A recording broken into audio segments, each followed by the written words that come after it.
Welcome to the Deep Dive brought to you by Ben's Book Summaries. You know we like to get into the really big ideas. Yes. And today is no exception. We're going deep on Sapiens, A Brief History of Humankind, by Yuval Noah Harari. It's a good one. This is a great book for anybody following along with Ben's summaries. Yeah. We're going to look at all the most interesting and controversial parts of it. This one is definitely a journey through the entirety of the human experience as we know it. It is. From the very beginning of Homo sapiens all the way up to today. And even beyond. And even looking into the future. Right. It's really cool. It is. And it's a huge undertaking. it's a very ambitious book. Yeah. And that's part of what makes it so interesting. Absolutely. But one of the things that is so interesting about it to me is how he blends all these different disciplines. like he's pulling from history and biology and philosophy and economics to tell this overarching story. Yeah. Mm-hmm. Yeah. He's also a really good writer, I think. Yeah, his writing style is very accessible. Yeah. And so I think that's another reason why this book has been so popular. It's a really interesting and kind of page-turner kind of a book. Yeah, it's not a slog to get through it. Yeah. And it's also spawned like a whole Yes. a whole industry of other books. I don't know. It's got a whole series. Yeah. Yeah. And it's it was originally published 2011 in Hebrew. in Hebrew. Yep. Yeah. And then 2014 in English. Yeah, and then And it's been translated into over 65 languages now. yeah, and it's been on the New York Times bestseller list for a really long time. It has. Like it's really had some staying power. Yeah. And yeah, recommended by everybody from Bill Gates to Mark Zuckerberg. That's right. Yeah. So this is a book that's captured a lot of people's imaginations. It has. So why don't we jump right in? Yeah, let's do it. Where would you want to start? Well, I think a good place to start is with what Harari calls the cognitive revolution. And this took place around 70,000 years ago. Okay. And this is when he says that Homo sapiens developed the capacity for abstract belief. Okay. Now, when he says abstract belief, what do you think he means by that? He means that Homo sapiens developed the ability to imagine things that don't physically exist. Okay. And then to believe in them and act upon those beliefs. Okay. So things like gods, nations, money, human rights. So things like institutions? Institutions, exactly. Yeah. All these things. Yeah. They exist in our collective imagination, Okay. but they have a very real impact on the world. Yeah. Because we all believe in them and we act on those beliefs. So like even if they're not real in a sense, they are. They're real in their consequence. Right. They're like socially constructive? Yes, exactly. So Harari has this really great quote. He says, Homo sapiens rules the world because it is the only animal that can believe in things that exist purely in its own imagination, such as gods, states, money, and human rights. That's a good one. Yeah, it's a really powerful statement. Yeah. And it gets to the heart of what makes Homo sapiens unique. Right. And why we've been so successful as a species. Yeah, because like a chimpanzee can't even conceive of a dollar. Or a nation state. Right. Yeah. Or the UN. Exactly. Yeah. So this ability to believe in these shared fictions is what allowed us to cooperate in large numbers. Right. And to achieve things that no other animal can. Okay, so this cognitive revolution, how does he think that happened? So he talks about this thing called the tree of knowledge mutation. Okay. And he's basically hypothesizing that there was some kind of genetic mutation. Okay. That happened around this time that allowed for the development of language. Okay. And for this new way of thinking. So he's saying that the ability to cooperate is because we have language. Yes. Well, language is a big part of it because it allows us to communicate these abstract ideas to each other. Right. And to coordinate our actions. Okay. So, yeah, he doesn't know exactly what caused this mutation. Sure. But he thinks it was probably just a random event. It's a pure chance. Pure chance. Yeah.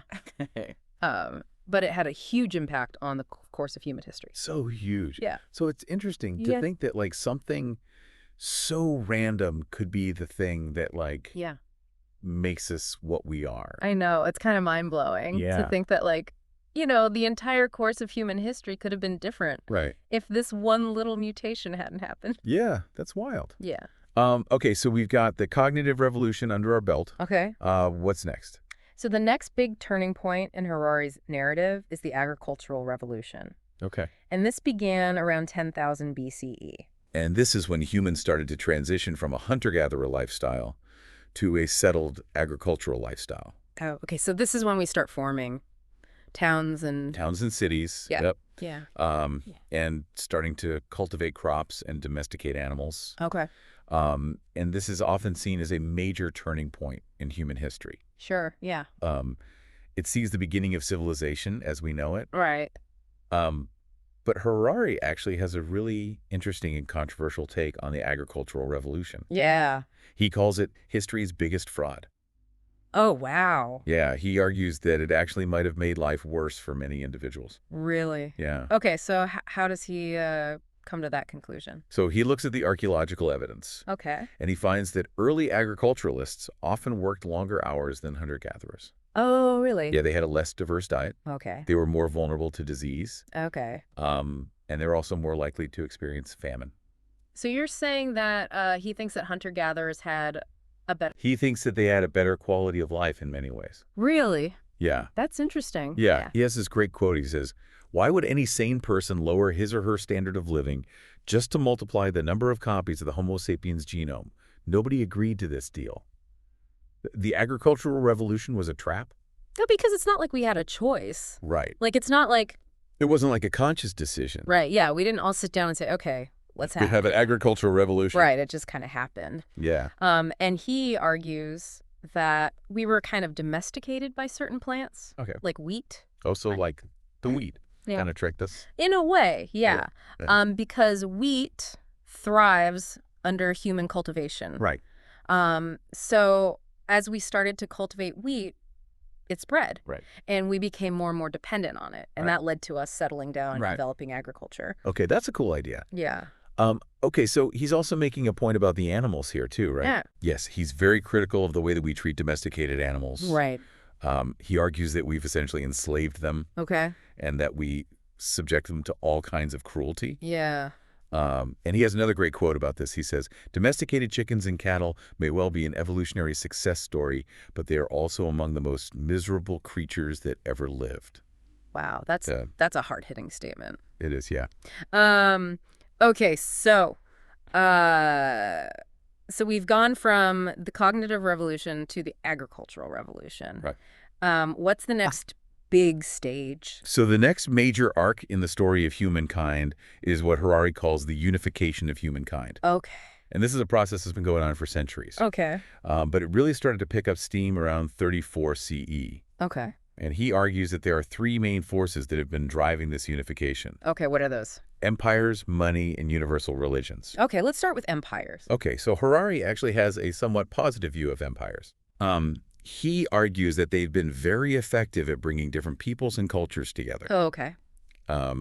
Obviously, empires have a lot of negative aspects as well. Sure. But he argues that they've also played a role in spreading ideas and technologies Okay. and in creating a more interconnected world. Okay, so it's kind of like a necessary evil. Just in a way, yeah. Okay. He actually says that empire is the most successful political system humans have invented. Wow. Okay. Yeah. Yeah. Okay, so what about money? So money is another really important force for unification. Okay.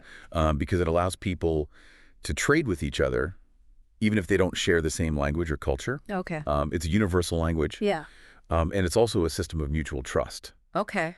Because when you use money, you're essentially trusting that the other person will accept it in exchange for goods or services. Right. And Harari has this great quote. He says, "Money is the only thing everyone trusts." That's true. Yeah, it's kind of funny, but it's also kind of sad. It's kind of profound. Yeah. Okay, so then the third force for unification is universal religions. Okay. And these are religions that appeal to all people, regardless of their ethnicity or nationality. Okay. So religions like Christianity, Islam, and Buddhism, Okay. and these religions have spread all over the world. Right. And they've created a sense of community among people who might otherwise have nothing in common. Right. So they played a really important role in bringing humanity together. So you're saying that all three of these forces kind of work together. Yeah, they'll work together. Okay. And they're all still at work today. Yeah, that's interesting. Yeah. Okay. So the next revolution that he talks about is the scientific revolution. Right. So when does that enter the picture? So Harari places the beginning of the scientific revolution around 1543 CE. Okay. And this is a really important turning point because it marks the beginning of modern science. Okay. Um, and Harari argues that the scientific revolution was driven by a new willingness to admit ignorance. Oh, that's interesting. Yeah, so before the scientific revolution, people tended to think that they already knew everything, Okay. or at least everything that was important to know. Yeah. Um, but the scientific revolution was all about questioning those assumptions Right. and about looking for new knowledge. Yeah, like testing assumptions and stuff. Exactly. Yeah. And this led to a huge explosion of knowledge and understanding. Right. And it's really transformed the world that we live in. Okay. And Harari also connects the scientific revolution to the rise of European imperialism. Okay. He argues that the pursuit of new knowledge and resources Okay. was a major factor in European exploration and conquest. Okay. And he also points out that the scientific revolution has led to an increasing convergence of human cultures. Okay, so what does he mean by that? He means that as people from different parts of the world have started to share scientific knowledge, Right.